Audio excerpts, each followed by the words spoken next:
സത്യം സത്യമാ. പ്രിയമുള്ളവരെ, സന്ദേശം കേൾക്കാനായിട്ട് താല്പര്യത്തോടെ ഇരിക്കുന്ന ഞങ്ങളെ വാച്ച് ചെയ്യുന്ന ഏവരെയും ഓർത്ത് ദൈവത്തെ സ്തുതിക്കുന്നു, കർത്താവിന് നന്ദി പറയുന്നു. നമുക്കിന്ന് ചിന്തിക്കാനുള്ള വിഷയം ക്രൈസ്തവരെ സംബന്ധിച്ച് ഏറ്റവും പ്രധാനപ്പെട്ട ഒരു കാര്യമാണ്. നമ്മുടെ രക്ഷിതാവും കർത്താവുമായ യേശു ക്രിസ്തു ക്രൂശിൽ മരിക്കുക മാത്രമല്ല ചെയ്തത്, അവൻ മൂന്നാം നാൾ പുനരുത്ഥാനം ചെയ്തു എന്ന് ദൈവത്തിൻ്റെ വചനം ക്ലിയറായിട്ട് പറയുന്നുണ്ട്. അങ്ങനെ പുനരുത്ഥാനത്തിൻ്റെ സന്ദേശം ലോകത്തോട് പറയാനുള്ള ഏക സമൂഹം ക്രൈസ്തവരാണ്. ദൈവത്തിൻ്റെ വചനമെന്ന വേദപുസ്തകത്തിന് മാത്രമാണ് ഇങ്ങനെ ഒരു സന്ദേശം ലോകത്തോട് പറയാനായിട്ട് വാസ്തവത്തിലുള്ളൂ. പ്രിയമുള്ളവരെ, ഈസ്റ്ററിനെ കുറിച്ച് പറയുന്ന സമയത്ത് അതൊരു കഥയായിട്ടോ ഒരു മിത്തായിട്ടോ ഒന്നുമല്ല വേദപുസ്തകത്തിൽ പറയുന്നത്. അത് ഒരു ചരിത്ര സംഭവമാണ്. നമ്മുടെ കർത്താവായ യേശു ക്രിസ്തു ജനിച്ച് ജീവിച്ചു, അവൻ മരിച്ചു, അടക്കപ്പെട്ടു, അവൻ ഉയർത്തെഴുന്നേറ്റു എന്ന കാര്യം വേദപുസ്തകത്തിൽ പറയുന്നത് ഒരു കഥയായിട്ടല്ല, അത് ഒരു ചരിത്ര സംഭവമായിട്ടാണ്. ഇതൊരു വെറും പാരമ്പര്യമല്ല, അല്ലെങ്കിൽ ഒരു സിംബോളിസമോ അല്ലെങ്കിൽ ഒരു മിത്തോ ഒന്നുമല്ല. യേശുക്രിസ്തു മരിച്ചവരുടെ ഇടയിൽ നിന്ന് പുനരുത്ഥാനം ചെയ്തു എന്ന് പറയുന്നത് ക്രിസ്തീയ ഉപദേശത്തിൻ്റെ നട്ടെല്ലാണ്, അതിൻ്റെ കേന്ദ്ര വിഷയമാണ്. തിരുവെഴുത്തിൽ പല ഉപദേശങ്ങളുണ്ട്. ഏത് ഉപദേശവും പഠിക്കേണ്ടത് വേദപുസ്തകത്തിലെ സത്യം ഉപയോഗിച്ചാണ്. നമ്മുടെ കർത്താവായ യേശുക്രിസ്തുവിൻ്റെ പുനരുത്ഥാനം എന്ന് പറയുന്ന വിഷയത്തെ സംബന്ധിച്ച് നാം ശരിക്കും മനസ്സിലാക്കേണ്ടത് ദൈവത്തിൻ്റെ വചനത്തിൽ നിന്ന് തന്നെയാണ്. പുതിയ നിയമം ഈ വിഷയത്തെക്കുറിച്ച് പഠിപ്പിക്കുന്ന വാക്യങ്ങൾ പഠിച്ചാണ് വാസ്തവത്തിൽ ഇത് സംബന്ധിച്ചുള്ള ആശയങ്ങൾ നമുക്ക് രൂപപ്പെടുത്തുവാനായിട്ട് ആവശ്യമുള്ളത്. എങ്കിലേ അത് ശരിയാവുകയുള്ളൂ. കർത്താവായ യേശുക്രിസ്തുവിൻ്റെ പുനരുത്ഥാനം എന്ന് പറയുന്നത് ചെറുതായിട്ട് കാണേണ്ട ഒരു കാര്യമല്ല, അതൊരു വലിയ സംഭവം തന്നെയാണ്. ഉപദേശപരമായി വളരെ പ്രാധാന്യമുള്ള ഒരു കാര്യം തന്നെ. മനുഷ്യൻ്റെ പ്രത്യാശയെ സംബന്ധിച്ച് പറഞ്ഞാൽ അവന് പ്രത്യാശ നൽകാൻ പറ്റിയ ഇതിലും വലിയൊരു സംഭവം ചരിത്രത്തിൽ ഉണ്ടായിട്ടില്ല എന്ന് തന്നെ വേണം പറയാനായിട്ട്. പ്രിയമുള്ളവരെ, പുനരുത്ഥാനത്തെക്കുറിച്ചുള്ള ഉപദേശത്തിൻ്റെ പ്രാധാന്യം മനസ്സിലാകണമെങ്കിൽ 1 കൊരിന്ത്യർ ലേഖനം 15-ാം അധ്യായത്തിൻ്റെ 14 മുതൽ ഉള്ള വാക്യങ്ങൾ വായിച്ചാൽ നമുക്ക് കാണാനായിട്ട് സാധിക്കും. ഞാൻ വായിച്ച് കേൾപ്പിക്കാം. ക്രിസ്തു ഉയർത്തെഴുന്നേറ്റിട്ടില്ലെങ്കിൽ ഞങ്ങളുടെ പ്രസംഗം വ്യർത്ഥം, നിങ്ങളുടെ വിശ്വാസവും വ്യർത്ഥം. മരിച്ചവർ ഉയർക്കുന്നില്ല എന്ന് വരികിൽ ദൈവം ഉയർപ്പിച്ചിട്ടില്ലാത്ത ക്രിസ്തുവിനെ അവൻ ഉയർപ്പിച്ചു എന്ന് ദൈവത്തിന് വിരോധമായി സാക്ഷ്യം പറയുകയാൽ ഞങ്ങൾ ദൈവത്തിന് കള്ളസാക്ഷികൾ എന്ന് വരും. ക്രിസ്തു ഉയർത്തിട്ടില്ല എങ്കിൽ നിങ്ങളുടെ വിശ്വാസം വ്യർത്ഥമത്രേ, നിങ്ങൾ ഇന്നും നിങ്ങളുടെ പാപങ്ങളിൽ ഇരിക്കുന്നു. കൊരിന്ത്യർക്ക് അപ്പോസ്തലനായ പൗലോസ് ലേഖനം എഴുതിയ സമയത്ത് കൊരിന്തിലെ ചില വിശ്വാസികളെങ്കിലും പുനരുത്ഥാനം എന്ന് പറയുന്ന ആശയത്തിനെതിരെ നിൽക്കുകയും സംസാരിക്കുകയൊക്കെ ചെയ്തു. അപ്പോൾ അപ്പോസ്തലനായ പൗലോസ് ഈ ആശയത്തെ ഉറപ്പിക്കാനും വ്യക്തമാക്കി കൊടുക്കാനും വേണ്ടി എഴുതിയ അധ്യായമാണ് 15-ാമത്തെ അധ്യായം. ഈ പറയുന്ന വാക്യങ്ങളിൽ 14 മുതൽ 17 വരെയുള്ള വാക്യങ്ങളിൽ അപ്പോസ്തലനായ പൗലോസ് പറയുന്ന ചില കാര്യങ്ങൾ ഞാൻ നിങ്ങളെ പറഞ്ഞു കേൾപ്പിക്കാം. ഒന്നാമത് അദ്ദേഹം പറയുന്നത്, ക്രിസ്തു ഉയർത്തെഴുന്നേറ്റിട്ടില്ലെങ്കിൽ വെറുതെ പ്രസംഗിക്കാമെന്നുള്ളതേ ഉള്ളൂ, ആ പ്രസംഗത്തിന് യാതൊരു മീനിങ്ങുമില്ല. ശരിയല്ലേ? കർത്താവായ യേശു ക്രിസ്തു മനുഷ്യരുടെ ഇടയിൽ നിന്ന്, മരിച്ചവരുടെ ഇടയിൽ നിന്ന് ഉയർത്തിട്ടില്ലെങ്കിൽ ഈ പ്രസംഗിക്കുന്ന പ്രസംഗങ്ങൾക്ക് യാതൊരു ബേസും ഇല്ല, ഒരു ഫൗണ്ടേഷനും ഇല്ല. ഞാനും ഈ പ്രസംഗിക്കുന്നതിൽ ഒരർത്ഥവുമില്ല. അത് വളരെ പ്രധാനപ്പെട്ട കാര്യമായിട്ട് ഇവിടെ പറയുന്നു. മാത്രമല്ല ഇവിടെ പറയുന്നത് മരിച്ചവർ ഉയർക്കുന്നില്ല എന്ന് വന്നാൽ ക്രിസ്തുവിനെ ഉയർപ്പിച്ചു എന്ന് നാം വിരോധമായി പറയുന്ന സമയത്ത് വാസ്തവത്തിൽ നാം കള്ളസാക്ഷികൾ എന്ന് പറയും. കാരണം എന്താണ്? ദൈവം ചെയ്യാത്ത കാര്യം ചെയ്തു എന്ന് പറഞ്ഞ് നാം പ്രസംഗിക്കുകയാണ്. ദൈവം ചെയ്യാത്ത കാര്യം, കാണാത്ത കാര്യം നാം കണ്ടു എന്ന് പറഞ്ഞ് അവതരിപ്പിക്കുകയാണ്. അത് ദൈവമുമ്പാകെ സ്വീകാര്യമായ ഒരു കാര്യം അല്ല. അതുമാത്രമല്ല പ്രിയമുള്ളവരെ, ക്രിസ്തു മരിച്ചിട്ട് ഉയർത്തെഴുന്നേറ്റിട്ടുണ്ടെങ്കിൽ ക്രിസ്തീയ വിശ്വാസം എന്ന് പറയുന്നൊരു വിശ്വാസമുണ്ട്. അതുകൊണ്ട് എന്ത് പ്രസക്തിയുള്ള യാതൊരു പ്രസക്തിയുമില്ല, ആർക്കും അതിനെ സ്വീകരിക്കാനായിട്ട് പറ്റില്ല. അതുമാത്രമല്ല, അവസാനമായിട്ട് ഞാൻ പറയട്ടെ, യേശു ക്രിസ്തു മരിച്ചിട്ട് ഉയർത്തെഴുന്നേറ്റിട്ടില്ലെങ്കിൽ കൊരിന്തിലെ വിശ്വാസികൾ രക്ഷിക്കപ്പെട്ടവരാണെന്ന് പറയാൻ പറ്റില്ല. അവർ തങ്ങളുടെ പാപങ്ങളിൽ ഇപ്പോഴും ഇരിക്കുന്നു. ഇത് നമ്മളെ സംബന്ധിച്ചും സത്യമാണ്. കർത്താവായ യേശു ക്രിസ്തു മരിച്ചിട്ട് ഉയർത്തെഴുന്നേറ്റിട്ടില്ല എങ്കിൽ ഈ പള്ളികളിലും ഡിനോമിനേഷനിലും ഒക്കെ ചെയ്യുന്ന ശുശ്രൂഷകൾക്ക് എന്ത് സാങ്കത്യമാണുള്ളത്, എന്ത് പ്രയോജനമാണുള്ളത്? യേശു ക്രിസ്തു പാപികൾക്ക് വേണ്ടി മരിച്ചു എന്ന് നമ്മൾ പറയുന്നു, അടക്കപ്പെട്ട് ഉയർത്തെഴുന്നേറ്റു എന്ന് പറയുന്നു. യേശു ക്രിസ്തു പാപികൾക്ക് വേണ്ടി മരിച്ചിട്ടുമില്ല, ഇല്ലെങ്കിൽ എൻ്റെ പാപങ്ങളെ മോചിച്ചിരിക്കുന്നു എന്ന് ഞാൻ പറയുന്നതിലോ നിൻ്റെ പാപങ്ങളെ മോചിച്ചിരിക്കുന്നു എന്ന് ഞാൻ വേറൊരാളോട് പറയുന്നതിലോ എന്തെങ്കിലും അർത്ഥമുണ്ടോ? ഒരർത്ഥവുമില്ല. പ്രിയമുള്ളവരെ, നമ്മുടെ പാപങ്ങളുടെ മോചനത്തിനും നമ്മുടെ വീണ്ടെടുപ്പിനും നമ്മുടെ നീതീകരണത്തിനും അടിസ്ഥാനമായി ദൈവം വെച്ചിരിക്കുന്ന ഒരു വലിയ ഫൗണ്ടേഷൻ സ്റ്റോണാണ് നമ്മുടെ കർത്താവിൻ്റെ മരണവും അവൻ്റെ ഉയർപ്പും. അതുകൊണ്ട് അതിനെ ഒഴിവാക്കിക്കൊണ്ടുള്ള ഒരു ക്രിസ്തീയ വിശ്വാസത്തെക്കുറിച്ചും ക്രിസ്തീയ ആശയത്തെക്കുറിച്ചും നമുക്ക് പറയാനായിട്ട് വാസ്തവത്തിൽ ഇല്ല. അതുകൊണ്ട് ഇത് എത്രയോ പ്രധാനപ്പെട്ട ഒരു കാര്യമാണ് എന്ന് നാം അറിഞ്ഞിരിക്കുന്നത് നല്ലതാണ്. പ്രിയമുള്ളവരെ, ദൈവസഭ കർത്താവായ യേശുക്രിസ്തുവിൻ്റെ പുനരുത്ഥാനത്തെക്കുറിച്ച് ഏറ്റവും ആധികാരികമായി പ്രസംഗിക്കേണ്ട ഒരു കാലമാണിത്. ചുറ്റുപാടുമുള്ള വെറും ഫോൾസ് ഫിലോസഫേഴ്സ് ആയിട്ടുള്ള ആളുകൾ, വെറും തെറ്റായിരിക്കുന്ന ആശയങ്ങൾ പറയുന്ന ആളുകൾ, യാതൊരു ഉള്ളടക്കവുമില്ലാത്ത അതും ഇതും പറയുന്ന ആളുകളുടെ ഇടയിൽ ക്രൈസ്തവരായിരിക്കുന്ന ദൈവദാസന്മാർ തലകുനിച്ചും ലജ്ജിച്ചും ഭയപ്പെട്ടു നിൽക്കാതെ ഏറ്റവും അതോറിറ്റേറ്റീവായിട്ട് ഈ കാലത്ത് പ്രസംഗിക്കേണ്ട സന്ദേശമാണ് യേശുക്രിസ്തു മരിച്ചവരുടെ ഇടയിൽ നിന്ന് ഉയർത്തെഴുന്നേറ്റിരിക്കുന്നു എന്ന് പറയുന്ന കാര്യം. ദൂതന്മാർ ഈ കാര്യം എത്ര സന്തോഷത്തോടും അഭിമാനത്തോടും കൂടിയാണ് പ്രീച്ച് ചെയ്തത്. ലൂക്കോസിന്റെ സുവിശേഷം 24-ാം അധ്യായം 5-6 വാക്യങ്ങൾ. ഭയപ്പെട്ട് മുഖം കുനിച്ചു നിൽക്കുമ്പോൾ അവർ അവരോട്, നിങ്ങൾ ജീവനുള്ളവനെ മരിച്ചവരുടെ ഇടയിൽ അന്വേഷിക്കുന്നത് എന്തൊരു വലിയ ചോദ്യമാണെന്ന് ചോദിച്ചേ. നോക്കിയേ, ജീവനുള്ളവനെ മരിച്ചവരുടെ ഇടയിൽ എന്ന് പറയാൻ, ജീവനുള്ളവനെ ഒരു സിമിട്രിയിൽ വന്ന് അന്വേഷിക്കുന്നത് എന്തിനാണ്? അവനെ അവിടെ കാണാൻ പറ്റില്ല. യേശു ക്രിസ്തു മരണത്തിൽ നിന്ന് ജീവങ്കിലേക്ക് കടന്നിരിക്കുന്നു, അവനെ ഇവിടെ അന്വേഷിക്കുന്നതിൽ മീനിങ് ഇല്ല എന്നാണ് ദൂതന്മാർ പറഞ്ഞത്. മാത്രമല്ല, അവൻ ഇവിടെ ഇല്ല. യേശു ക്രിസ്തു ജീവനുള്ളവനാണ്, അവനെ ഒരു കല്ലറയിൽ അന്വേഷിച്ചാൽ കാണാൻ പറ്റില്ല എന്ന കാര്യമാണ്. പിന്നെ എന്താ പറയുന്നത്? അവൻ ഉയർത്തെഴുന്നേറ്റിരിക്കുന്നു, മുമ്പേ ഗലീലയിലിരിക്കുമ്പോൾ അവൻ നിങ്ങളോട് പറഞ്ഞതുപോലെ. പ്രിയമുള്ളവരെ, എത്ര അത്ഭുതകരമായിരിക്കുന്ന ഒരു സന്ദേശമാണ് ദ മെസ്സേജ് ഓഫ് ഈസ്റ്റർ. ഈസ്റ്ററിൻ്റെ സന്ദേശം, ഉയർപ്പിൻ്റെ സന്ദേശം എന്ന് പറയുന്നത് അതാണ് ക്രിസ്തീയ വിശ്വാസത്തെ ലോകത്തിലുള്ള ഇതര വിശ്വാസങ്ങളിൽ നിന്നെല്ലാം വ്യത്യസ്തമാക്കുന്നത്, നിസ്തുല്യമാക്കി തീർക്കുക. നമുക്ക് പ്രസംഗിക്കാൻ ലോകത്തിൽ ആർക്കുമില്ലാത്ത ചില വിഷയങ്ങളുണ്ട്. അതെന്താണ്? ഒന്ന്, അവൻ നിങ്ങളുടെ പാപങ്ങൾക്ക് പരിഹാരമായിട്ട് മരിച്ചു. 2, അവൻ മരിച്ചവരുടെ ഇടയിൽ നിന്ന് പുനരുത്ഥാനം ചെയ്തിരിക്കുന്നു. മാത്രമല്ല, തന്നിൽ വിശ്വസിക്കുന്ന അവൻ വീണ്ടും ഉയർപ്പിക്കും. എത്ര അത്ഭുതകരമായിരിക്കുന്ന ഒരു കാര്യമാണ്. ഈ സന്ദേശമുള്ള ആളുകൾ എന്ന നിലയിൽ പ്രിയമുള്ളവരെ, നാം ഏറ്റവും സന്തോഷിക്കുകയും ധൈര്യപ്പെടുകയും ആത്മവിശ്വാസം ആർജിച്ചെടുക്കുകയും ചെയ്യേണ്ടുന്ന ഒരു കാലമാണ് ഈ കാലം. ലോകം മുഴുവൻ ഇരുട്ട് ഉള്ള ഒരു സമയം, ലോകം മുഴുവൻ ആകപ്പാട് പരിഭ്രമം ബാധിച്ചിരിക്കുന്ന ഒരു കാലം, ലോകം മുഴുവൻ യുദ്ധവും യുദ്ധശ്രുതികളും കൊണ്ട് നിറഞ്ഞിരിക്കുന്ന ഒരു കാലം, എവിടെയാണ് പ്രതീക്ഷ പ്രത്യാശ എന്നറിയില്ലാതെ പരക്കം പാഞ്ഞു നടക്കുന്ന കാലം. പ്രിയമുള്ളവർ, ഇങ്ങനെയുള്ള ഒരു കാലത്ത് നാം കർത്താവായ യേശുക്രിസ്തുവിൻ്റെ പ്രത്യാശയുടെ സന്ദേശം ഏത് കാലത്തേക്കാൾ ശക്തിയോടെ, സന്തോഷത്തോടെ, ധൈര്യത്തോടെ, അഭിമാനത്തോടെ പ്രസംഗിക്കുവാനായിട്ട് നമുക്ക് സാധിക്കണം. കർത്താവ് മരിച്ചവരുടെ ഇടയിൽ നിന്ന് പുനരുത്ഥാനം ചെയ്തു എന്ന് വെറുതെ ബൈബിൾ പറയുന്നതല്ല. അതിന് വളരെ വ്യക്തമായ തെളിവുകൾ ഉണ്ട്, എവിഡൻസ് ഉണ്ട്.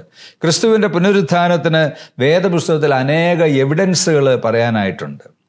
ഞാൻ ചില വാക്യങ്ങൾ നിങ്ങളെ വായിച്ചു കേൾപ്പിക്കാം. കൊരിന്ത്യർക്കെഴുതിയ 1-ാം ലേഖനം 15-ാമത്തെ അധ്യായം 3 മുതൽ 8 വരെയുള്ള വാക്യങ്ങൾ. ക്രിസ്തു നമ്മുടെ പാപങ്ങൾക്ക് വേണ്ടി തിരുവെഴുത്തുകളിൻ പ്രകാരം മരിച്ചു, അടക്കപ്പെട്ടു.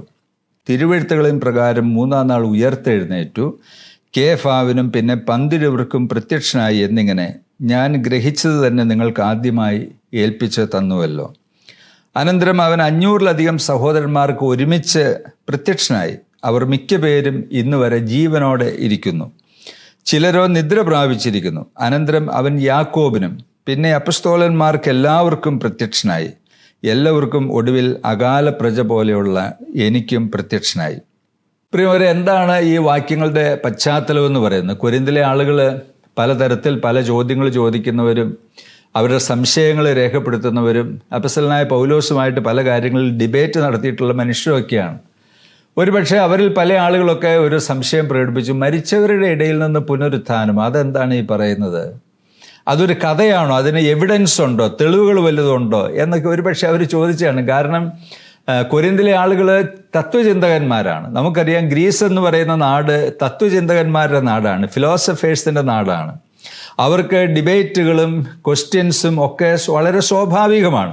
അപ്പോൾ അവിടെയുള്ള ആളുകൾ പറഞ്ഞു, ഞങ്ങൾ ഇതുവരെ ഇങ്ങനെ ഒരു ആശയം കേട്ടിട്ടില്ലല്ലോ, മരിച്ചവരുടെ ഇടയിൽ നിന്ന് പുനരുത്ഥാനം ചെയ്യുക എന്ന് പറയുന്നതോ. അതെന്താ ഈ പറയുന്നത്? ഞങ്ങൾക്ക് മനസ്സിലാക്കാൻ പറ്റും. ഞങ്ങളുടെ ഐതിഹ്യങ്ങളിലോ ഞങ്ങളുടെ പാരമ്പര്യത്തിലോ ഞങ്ങളുടെ ചരിത്രത്തിലോ അങ്ങനെ കേട്ടിട്ടില്ല.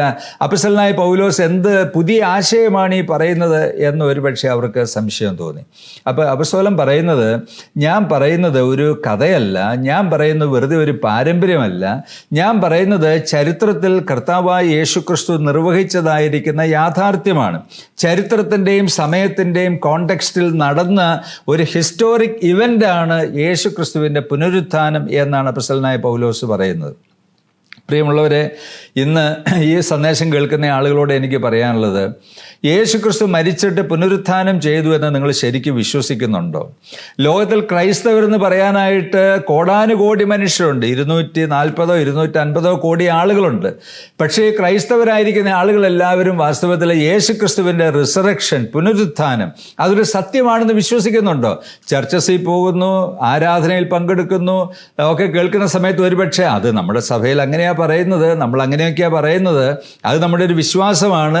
ഇനി വീട്ടിലെ ഇളയ കുട്ടികളോ കൊച്ചുമക്കളോ ഒക്കെ ചോദിക്കുകയാണ്, പപ്പ അത് ശരിയാണോ, മമ്മി അത് ശരിയാണോ എന്ന് ചോദിച്ചാൽ വഴക്ക് പറയും. അങ്ങനെയൊന്നും ചോദിക്കാൻ പാടില്ല.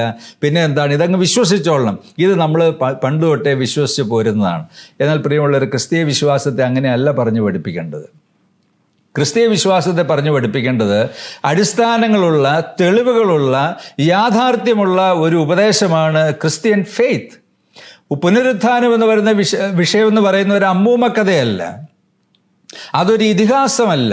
അതിൻ്റെ പുറകിൽ ചരിത്ര യാഥാർത്ഥ്യങ്ങളുണ്ട് എന്ന കാര്യം വളരെ വ്യക്തമായി പറയേണ്ടത് വളരെ ആവശ്യമാണ്. വളരെ വ്യക്തമായി പറയുകയും അത് ദൈവജനത്തിൻ്റെ മധ്യത്തിൽ പ്രൂവ് ചെയ്യുകയും ചെയ്യണം.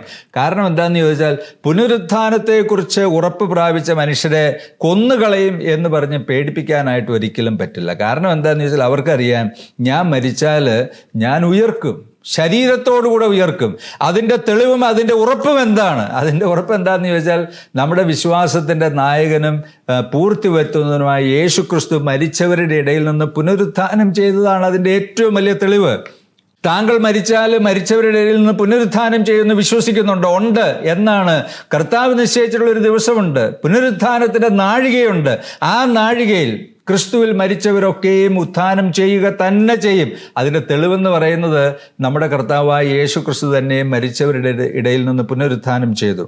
ഈ വേദഭാഗം വായിക്കുന്ന സമയത്ത് ഇവിടുന്ന് പുനരുത്ഥാനത്തെക്കുറിച്ചുള്ള 7 ആർഗ്യുമെൻറ്റ്സ്, തെളിവുകൾ അപ്പോസ്തലനായ പൗലോസ് നിരത്തുന്നുണ്ട്. ഒന്നാമത് പറയുന്നത്, യേശുക്രിസ്തുവിൻ്റെ പുനരുത്ഥാനം എന്ന് പറയുന്നത് ഇന്നലെ ചിന്തിച്ചാലോചിച്ചെടുത്തൊരു തീരുമാനമല്ല. പിന്നെ ഇവിടെ പറയുന്നത് തിരുവെഴുത്തുകളിൻ പ്രകാരം 3-ാം നാൾ ഉയർത്തെഴുന്നേറ്റു എന്ന് പറഞ്ഞാൽ പഴയ നിയമത്തിൽ ഉടനീളം പറഞ്ഞിട്ടുള്ള വെളിപ്പാടുകളാണ്, പ്രവചനമാണ് യേശുക്രിസ്തു മരിച്ചവരുടെ ഇടയിൽ നിന്ന് പുനരുത്ഥാനം ചെയ്യും എന്നുള്ളത്. അപ്പം അതുകൊണ്ട് അത് പഴയ നിയമത്തിൻ്റെ ഉപദേശത്തിനും പ്രവചനത്തിനും അനുസരിച്ചാണ് യേശുക്രിസ്തു മരിച്ചിട്ട് ഉയർത്തെഴുന്നേറ്റത്. പിന്നെ എന്താ പറയുന്നത്? രണ്ടാമത് പറയുന്നത്, അവൻ കേഫാവിന് പ്രത്യക്ഷനായി, മരിച്ച് ഉയർത്തെഴുന്നേറ്റ് അപ്പോസ്തലനായ പത്രോസിന് പ്രത്യക്ഷനായി. മൂന്നാമത് പറയുന്നത്, 12 അപ്പോസ്തലന്മാരിയ്ക്കുന്ന ഒരു വേദിയിൽ താൻ പ്രത്യക്ഷനായി. കേഫാവിനും പിന്നെ 12 പ്രത്യക്ഷനായി. കണ്ടോ? ഒരാൾക്ക് മാത്രമേ ഉള്ളെങ്കിൽ നുണ പറഞ്ഞാന്ന് പറയാം. 12 പേര് ഒരുമിച്ച് പറഞ്ഞാലോ, 12 പേര്, ഞങ്ങൾ 12 പേരും കണ്ടതാണ്. യേശുക്രിസ്തുവിനെ കണ്ടു, അവൻ്റെ സ്വരം കേട്ടു, അവൻ്റെ ഒപ്പം ഇരുന്നു, അവൻ്റെ ഒപ്പം ആഹാരം കഴിച്ചു, ഞങ്ങൾ അവനെ സ്പർശിച്ചു, അവൻ സത്യമാണ് എന്ന് ഞങ്ങൾ സാക്ഷിക്കുന്നു. അപ്പോസ്തലന്മാർ അങ്ങനെയാണ് പറയുന്നത്, ഞങ്ങൾ കണ്ടതും കേട്ടതും തൊട്ടതുമായ കാര്യങ്ങൾ എന്ന് പറഞ്ഞാൽ ആർക്കും ക്വസ്റ്റ്യൻ ചെയ്യാനായിട്ട് പറ്റില്ല, ആർക്കും ക്വസ്റ്റ്യൻ ചെയ്യാനായിട്ട് പറ്റില്ല. മാത്രമല്ല, യേശുക്രിസ്തു മരിച്ചിട്ട് ഉയർത്തെഴുന്നേറ്റു എന്ന സത്യം പ്രസംഗിച്ചതുകൊണ്ടാണ് ഈ 12 പേരും രക്തസാക്ഷികളായത്. അത് നിങ്ങൾക്കറിയാമല്ലോ. ആരെങ്കിലും ഒരു നുണയ്ക്ക് വേണ്ടി രക്തസാക്ഷിയാവുമോ? ഇനി 12 പേരിൽ ഒരാൾ തയ്യാറായാൽ തന്നെ 11 പേര് തയ്യാറാവുമോ? ഒരിക്കലും തയ്യാറാകില്ല, ഒരിക്കലും തയ്യാറാകില്ല. പിന്നീട് എന്താ പറയുന്നത്? പിന്നീട് പറയുന്നത് 500-ലധികം സഹോദരന്മാർക്ക് ഒരുമിച്ച് പ്രത്യക്ഷനായി. ആമേൻ. എന്തൊരു വലിയ തെളിവാണ് ഇല്ലേ? 500 പേര് ഒരു ക്യുമുലേറ്റീവ് രീതിയിൽ, ആദ്യം ഒരാൾക്ക് കേഫാവിന് പ്രത്യക്ഷനായി, പിന്നെ പറയുന്നത് 12 പ്രത്യക്ഷനായി, പിന്നെ പറയുന്നത് 500-ലധികം സഹോദരന്മാർ ഒരുമിച്ചിരിക്കുക. 500 പേര് നുണ പറയുമോ? ഒരിക്കലും നുണ പറയില്ല. 500 പേര് ഒരുമിച്ചിരിക്കെ കർത്താവായ യേശുക്രിസ്തു അവർക്ക് പ്രത്യക്ഷനായി. പിന്നെ പറയുന്നത് അവർ മിക്ക പേരും ഇന്നും ജീവനോടെ ഇരിക്കുന്നു. പ്രിയമുള്ളവർ, പൗലോസ് പറയാണ്, കൊരിന്ത്യർക്ക് ലേഖനം എഴുതുന്ന സമയത്ത്, പുതിയ നിയമ പുസ്തകങ്ങൾ എഴുതുന്ന സമയത്ത് യേശുക്രിസ്തു മരിച്ചിട്ട് ഉയർത്തെഴുന്നേറ്റു എന്ന് അത് ഞങ്ങൾ കണ്ടവരാണ് എന്ന് സാക്ഷ്യം പറയുന്ന ആളുകളിൽ മിക്ക പേരും ജീവനോടെ ഇരിക്കുന്നു. അപ്പോൾ പൗലോസ് അപ്പോസ്തലൻ പറയും, നിങ്ങൾക്ക് ആർക്കെങ്കിലും സംശയം ഉണ്ടെങ്കിൽ അവരിൽ 10-20 ആളുകൾ നിങ്ങൾ പോയി കണ്ട് സംസാരിക്കുക, ചോദ്യങ്ങൾ ചോദിച്ച് നിങ്ങളുടെ വിശ്വാസത്തെ ഉറപ്പിക്കുക എന്നാണ് പറയുന്നത്. പ്രിയമുള്ളവരെ, ഇത്ര അഭിമാനകരമായി പറയാൻ പറ്റുന്ന, ഇത്ര തെളിവുകളോടെ പറയാൻ പറ്റുന്ന, ഇതുപോലെ നിസ്തുല്യമായിരിക്കുന്ന ഒരു സന്ദേശം ലോകത്തിൽ വേറെ ആരാ പറയുന്നത്?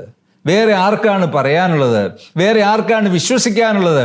പ്രിയമുള്ള സഹോദരങ്ങളെ, നാം വിശ്വസിക്കുന്ന ഈ സത്യം എന്ന് പറയുന്നത് നിസ്തുല്യമായിരിക്കുന്ന, സത്യസന്ധമായിരിക്കുന്ന ഒരു സത്യമാണ്. അതിനെ വിശ്വസിക്കുന്ന നമുക്ക് അതിൻ്റെ സന്തോഷവും അനുഗ്രഹവും വിടുതലുമുണ്ട്.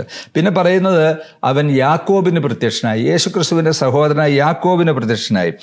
പിന്നീട് പറയുന്നത്, അപ്പസ്തോലന്മാർക്ക് എല്ലാവർക്കും, ഈ 12 അപ്പസ്തോലന്മാർ അല്ലാതെ വേറെ അപ്പസ്തോലന്മാരെന്ന പേരുള്ള ഒത്തിരി പേര് അക്കാലത്തുണ്ടായിരുന്നു. അവരിരിക്കെ അവർക്ക് എല്ലാവർക്കും പ്രത്യക്ഷനായി എന്നാണ് പറയുന്നത്. അപ്പസ്തോലന്മാരെന്ന പേരുള്ള ബാക്കി മനുഷ്യർക്കൊക്കെയും പ്രത്യക്ഷനായി. പിന്നെ പറയുന്നത് എന്താണ്? ഒടുവിൽ അകാല പ്രജ പോലുള്ള എനിക്കും പ്രത്യക്ഷനായി. അപ്പസ്തോലൻ പറയാണ്, എനിക്കും യേശുക്രിസ്തു പ്രത്യക്ഷനായി, ഞാൻ അവനെ കണ്ടു, അവൻ്റെ മഹത്വം കണ്ടതാണ്. ഇതിൽ കൂടുതലൊക്കെ തെളിവുകൾ എന്താ പറയുന്നത്?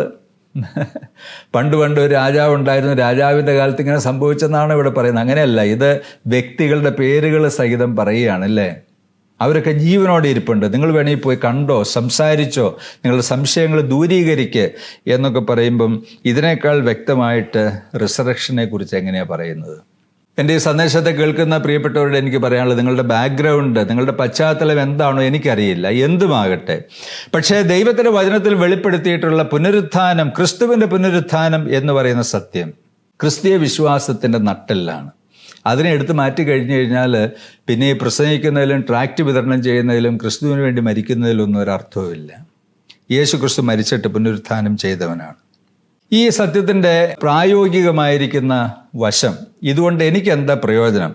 പല വിധത്തിലുള്ളതായിരിക്കുന്ന പ്രയോജനങ്ങൾ ഉണ്ട്. അതിനെക്കുറിച്ച് ഞാൻ പറയാം. ഒന്നാമത് പറയുന്നത്, യേശുക്രിസ്തു സാക്ഷാൽ ദൈവമാണ് എന്ന കാര്യം വ്യക്തമാക്കപ്പെടുവാൻ ദൈവം ഉപയോഗിച്ച മറ്റൊരു വശമാണ് ക്രിസ്തുവിൻ്റെ പുനരുത്ഥാനം. റോമാലേഖനം 1-ാം അധ്യായത്തിൻ്റെ 5-ാം വാക്യത്തിൽ അപ്പോസ്തലൻ പറഞ്ഞു, ജഡം സംബന്ധിച്ച് ദാവീദിൻ്റെ സന്തതിയിൽ നിന്ന് ജനിക്കുകയും മരിച്ചിട്ട് ഉയർത്തെഴുന്നേൽക്കിയാൽ വിശുദ്ധിയുടെ ആത്മാവ് സംബന്ധിച്ച് ദൈവപുത്രൻ എന്ന ശക്തിയോടെ നിർണയിക്കപ്പെടുകയും ചെയ്തിരിക്കുന്നവനാലല്ലോ എന്ന് പറഞ്ഞാൽ എന്താ പറയുന്നത്? യേശു ക്രിസ്തു ആരുടെ സന്തതിയാണെന്ന് വെച്ചാൽ ദാവീദിൻ്റെ സന്തതിയാണ്. ദാവീദിൻ്റെ ലൈനിൽ ജനിച്ചവനാണ് കർത്താവായ യേശു ക്രിസ്തു.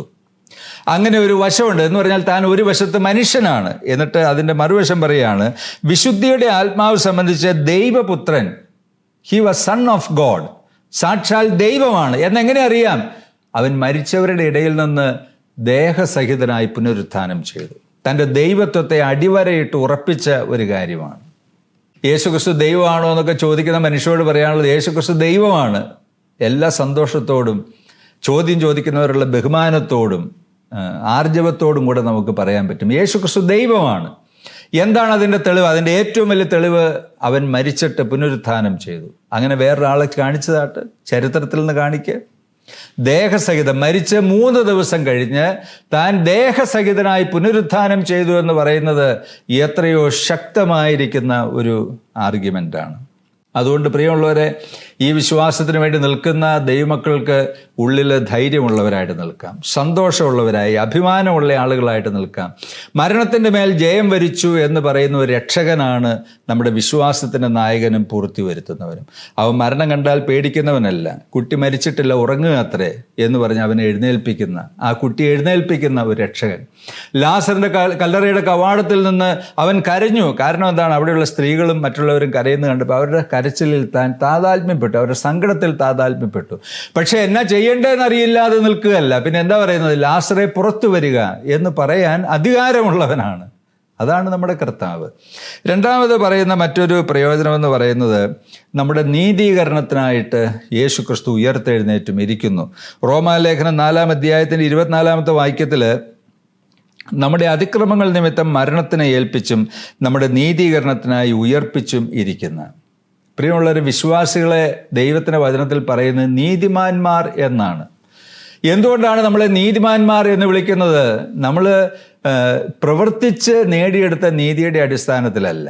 പിന്നെ എന്താണ്? യേശുക്രിസ്തുവിൽ വിശ്വസിക്കുന്നവരുടെ പേരിൽ യേശുക്രിസ്തുവിൻ്റെ നീതി കണക്കിടുകയാണ്.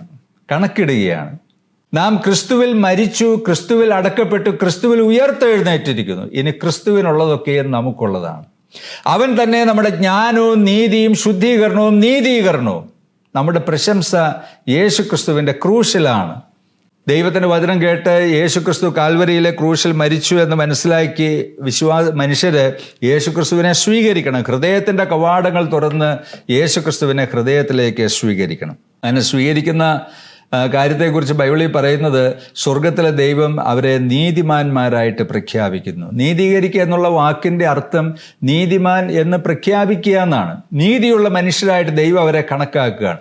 അവർ പ്രവർത്തിച്ച് നേടിയെടുത്ത നീതിയല്ല, വിശ്വാസത്താൽ പ്രാപിച്ചെടുത്ത നീതി. റോമാലേഖനം 5-ാം അധ്യായത്തിൻ്റെ 1-ാമത്തെ വാക്യത്തിൽ പറയുന്നത്, വിശ്വാസത്താൽ നീതീകരിക്കപ്പെട്ടിട്ട് നമ്മുടെ കർത്താവായ യേശുക്രിസ്തു മൂലം നമുക്ക് ദൈവത്തോട് സമാധാനം ഉണ്ട്.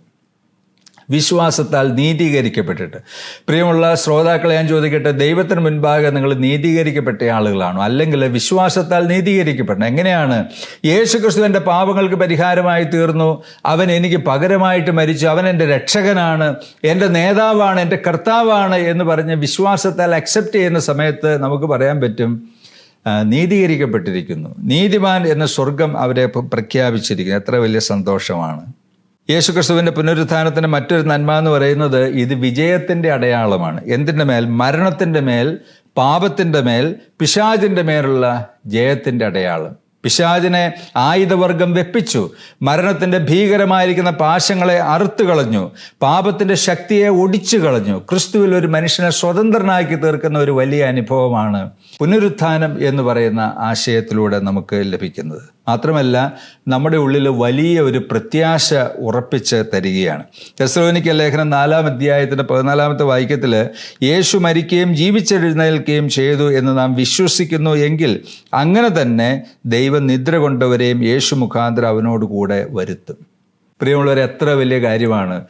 ഈ കിടക്കുന്ന പ്രിയ സ്നേഹിതൻ യേശുക്രിസ്തുവിൽ മരിച്ച ആളാണെങ്കിൽ താൻ ഉയർക്കുമെന്നുള്ളതിൻ്റെ തെളിവെന്താണ്? യേശു മരിച്ചവരിൽ നിന്ന് ഉയർത്തെഴുന്നേറ്റു. യേശു മരിച്ചവരിൽ നിന്ന് ഉയർത്തെഴുന്നേറ്റത് സത്യമാണെങ്കിൽ ക്രിസ്തുവിൽ മരിച്ച സകല മനുഷ്യരും അവനോടുകൂടെ ഉയർക്കുമെന്നത് ക്രൈസ്തവരുടെ പ്രത്യാശയാണ്, വേദപുസ്തകത്തിൻ്റെ വെളിപ്പാടാണ്. ഈ സത്യം കേട്ടവരോട് എനിക്ക് പറയാനുള്ളത്, നിങ്ങൾ ഈ വിശ്വാസത്തെ സ്വീകരിച്ചില്ലെങ്കിൽ അത് വലിയൊരു നഷ്ടമാണ്. യേശുവിനെ രക്ഷകനായിട്ട് കൈക്കൊള്ളണം. എൻ്റെ രക്ഷകൻ, എനിക്ക് വേണ്ടി ക്രൂശിൽ മരിച്ചവൻ. കർത്താവെ, ഈ ഈസ്റ്റർ എന്നെ സംബന്ധിച്ച് അനുഗ്രഹപൂർണ്ണമാക്കി അർത്ഥവത്താക്കി തീർക്കണമേ എന്ന് പ്രാർത്ഥിക്കുന്നുവെങ്കിൽ ഇതിനേക്കാൾ സന്തോഷകരമായ അനുഭവം മറ്റൊന്നുമില്ല. സർവശക്തനായ ദൈവം ഏവരെയും അനുഗ്രഹിക്കട്ടെ എന്ന് പ്രാർത്ഥിച്ച് ഞാൻ ചുരുക്കുന്നു. ആമേൻ.